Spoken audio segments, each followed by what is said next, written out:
자, 여러분 안녕하세요.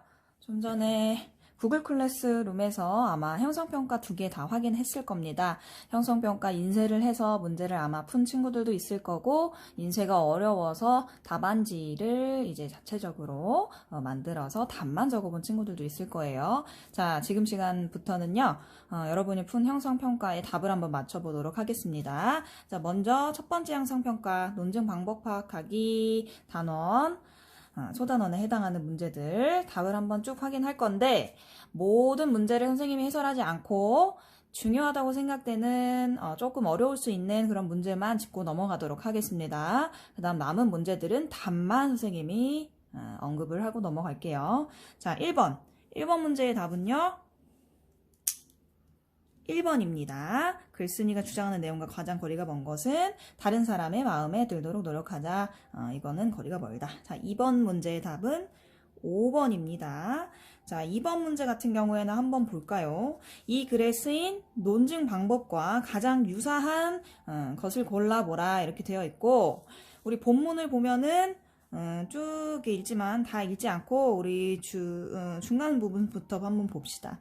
나는 내 인생 버스를 운전하는 기사다. 버스를 운전하다 보면 약간 성가시게 구는 사람, 험악한 사람도 타기 마련인데 그걸 싫다고 쫓아내면은 버스가 어떻게 제대로 굴러가지를 못한다. 사람을 쫓아내는 데만 몰두하다 보면은 어느새 엉뚱한 곳으로 가버린다. 내 인생도 마찬가지다. 다른 사람도 나와 마찬가지로 존재 이유가 있다. 결국에는 버스라는 대상과 글쓴이 자신의 인생이 어떤 점에서 이제 유사한지에 대해서 언급을 하면서 유추와 같은 방법을 지금 사용해서 결국에는 엉뚱한 사람들, 내 앞에 존재하는 모든 것과 이렇게 싸울 필요가 없다라는 결론에 다다르고 있죠. 사용되고 있는 논증 방식은 유추이고, 그럼 유추와 가장 유추에 해당하는 선지는 바로 5번입니다. 황소개구리와 같이 외래종이 우리의 생태계를 파괴하는데 무분별하게 외래어를 사용하게 되면 우리말 체계도 파괴될 것이다. 자, 황소개구리라는 거 외국에서 들어온 종이고 우리 생태계 파괴한다 되어 있고, 외래어도 마찬가지 특성을 갖고 있지. 황소개구리라는 대상과 외래어는 둘 다 외국에서 들어온 말이잖아요. 그죠? 그래서 우리 고유의 언어 생태계, 우리말의 체계를 파괴할 것이다 라는 결론에 다다르는 유추의 방법을 사용했습니다. 자, 1번의 경우는 뭔가요? 3단 논법을 쓰고 있으니 지금 이것은 연역에 해당하겠고, 2번 같은 경우에는 귀납, 3번도 귀납, 4번은 3단 논법에 해당하는 연역이 쓰이고 있습니다. 자, 3번의 답은요, 조건을 항상 잘 지켜줘야 하죠. 서술형 쓸 때는. 3번의 답은 이렇게 써볼 수 있겠네. 버스 운전 시에 싫은 사람을 쫓아내는데 그것에만 신경을 쓰면 결국엔 어떻게 된다? 버스가 엉뚱한 곳으로 간다라는 지금 내용을 정리해 볼 수가 있겠네요. 조건 다 지켰습니다. 자, 4번 문제, 5번 문제로 넘어가 보겠습니다. 4번 문제의 답은요, 2번이 됩니다. 일반적 원리로부터 구체적인 사실. 자, 이것은 어떤 논증이죠? 그쵸? 연역 논증에 대한 설명입니다.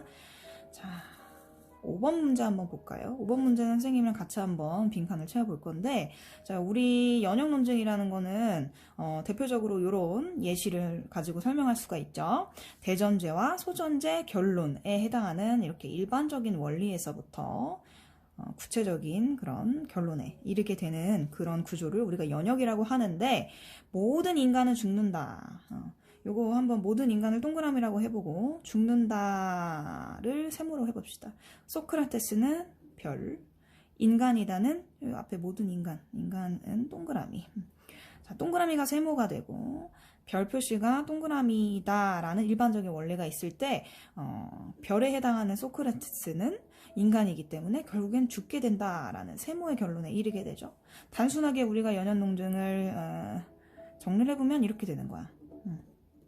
자, 대전제인 동그라미가 세모이고 소전제인 별 표시가 동그라미라면 결론에 해당하는 별 표시도 세모가 된다라는 이런 3단 과정을 거치게 되죠. 이게 연역 논증이야. 그래서 기역과 니은에 들어갈 말을 각각 쓰게 되면 이렇게 되겠죠. 사람들 사이의 문제는 소통으로 해결된다. 자, 사람들 사이의 문제는 소통으로 해결된다. 이게 대전제야. 소전제 같은 경우에는 지금 층간소음에 대한 글이기 때문에 층간소음은 사람들 사이의 문제이다. 뭐 이렇게 적어보고 그 다음 결론은 층간소음은 그래서 소통으로 해결될 수 있다. 이 정도로 적어볼 수가 있겠죠. 연역 논증 동그라미 세모 선생님이 이걸로 설명한 걸로 한번 보면은 사람들 사이의 문제는 결국에는 소통으로 해결이 된다. 층간소음은 사람들 사이의 문제이다. 그쵸? 그래서 층간소음은 소통으로 해결이 될 것이다. 라고 정리를 해볼 수가 있겠죠? 그죠? 자, 그 다음 6번 문제의 답은요. 예약이 변경이 되면 어떻게 해야 된다? 연락을 해줘야 된다. 이렇게 적어볼 수가 있겠죠. 궁극적으로 전달하고 싶은 이야기, 주장에 해당하겠죠. 이 부분 여기 있죠. 예약이 변경되면 연락해주세요. 이게 지금 이 광고문에서 하고 싶어하는 주장이자 결론이다. 자, 이 광고를 분석한 내용으로 적절하지 않은 것은 정답은 자, 5번이 되는데 우리 지금 이 광고문 같은 경우에는 연역 논증을 사용하고 있단 말이야. 자, 이게 연역법을 쓰고 있는데 예약은 약속입니다. 이 부분이 지금 소전제에 해당해. 그래서 이게 지금 소전제에 해당합니다. 그 다음 약속을 못 지키면 어떻게 해야 돼? 사람의 도리로 알려줘야 하죠. 그쵸? 약속을 못 지키면 알려줘야 한다는 거는 이제 대전제인데 이 광고에 있나요? 없습니다. 자, 이런 식으로 대전제가 생략이 되어 있는 꼴을 보여주고 있고, 그 다음 3번 근거로 제시된 내용이 참이기 때문에 여기에서 근거에 해당하는 것은 전제들을 의미해. 소전제, 대전제 이런 걸 말하는데 전제가 참이기 때문에 이 광고의 결론인 예약이 변경되면 연락해주세요. 역시 참이 된다는 거지. 맞고 1, 2, 3. 그 다음 4번 선지. 지키지 못한 예약 때문에 누군가 피해를 입을 수 있습니다는 주장의 근거가 될 수 있겠군. 그죠? 요 부분에 있죠? 요 부분에 지금 예약 변경하려면은 연락을 해주세요 라는 주장을 하기 위해 사용된 근거라고 볼 수가 있겠습니다. 한편 5번 선지 같은 경우에는 포인트는 개별적 사례를 통해서 어떤 일반적 원리를 끌어내는 방법을 사용한다고 설명하고 있는 선지잖아요. 자, 이것은 어떤 논증에 대한 설명입니까? 그렇죠. 귀납법에 대한 설명이죠. 그러니까 지금 이 광고는 연역 논증을 사용하고 있기 때문에 자, 예약은 약속이다. 약속을 못 지키면 알려주어야 한다. 라는 이 두 가지 전제를 통해서 예약이 변경되면 연락해주세요. 라는 결론에 이르고 있는 연역법이다. 그래서 귀납 논증에 대해 설명하는 5번이 틀린 답이 되겠다. 자, 그러면 다음 8번 문제 한번 봅시다. 8번 문제는 보기에 이제 4가지 이제 논증 방법의 예시들이 나와 있는데 정답부터 확인을 해보면 이 광고에 쓰인 논증 방법 방금 본 거 연역이었잖아. 그죠? 연역에 해당하는 것은 니은과 디귿에 해당하고요. 기역 같은 경우에 한번 볼게요. 꾸준하게 운동하면 건강한 몸을 만들 수 있다. 그죠? 마찬가지로 성실하게 공부하면 좋은 성적을 얻을 수 있다. 어때요? 운동도 꾸준하게 할 수가 있고 꾸준하게 하면 나에게 어떤 이득을 갖다 주죠. 그죠? 공부도 꾸준하게 해나갈 수 있어. 성실하게 해나갈 수 있고 그렇게 됐을 때 또 나에게 어떤 좋은 이점을 가져다 주죠. 좋은 성적. 그죠? 자, 이것 같은 경우에는 유사한 두 대상을 통해서 지금 어떤 결론에 이르고 있기 때문에 이것은 귀납 논증 중에서 유추에 해당한다라고 정리를 해볼 수가 있습니다. 유사한 두 대상. 그 다음 리을 같은 경우에는 영희는 여가 활동으로 영화를 보고요. 영희는 감수성이 풍부하고 성격도 좋고요. 자, 수영이도 여가 활동으로 영화를 보는데 얘도 아는 게 많고 창의적인 생각도 풍부해. 그래서 영희와 수영이의 사례를 볼 때 영화를 여가 활동으로서 보게 되면은 결국에는 성격도 좋아지고 감수성도 풍부해지고 창의적인 생각도 늘게 되고 해서 결론 도움이 된다. 영화를 보자. 이런 주장을 하고 있단 말이야. 자, 두 가지. 첫 번째 영희, 두 번째 수영이의 사례, 구체적인 사례들을 통해서 일반적인 결론을 이끌고 있다. 자, 리을은 귀납에 해당하겠죠.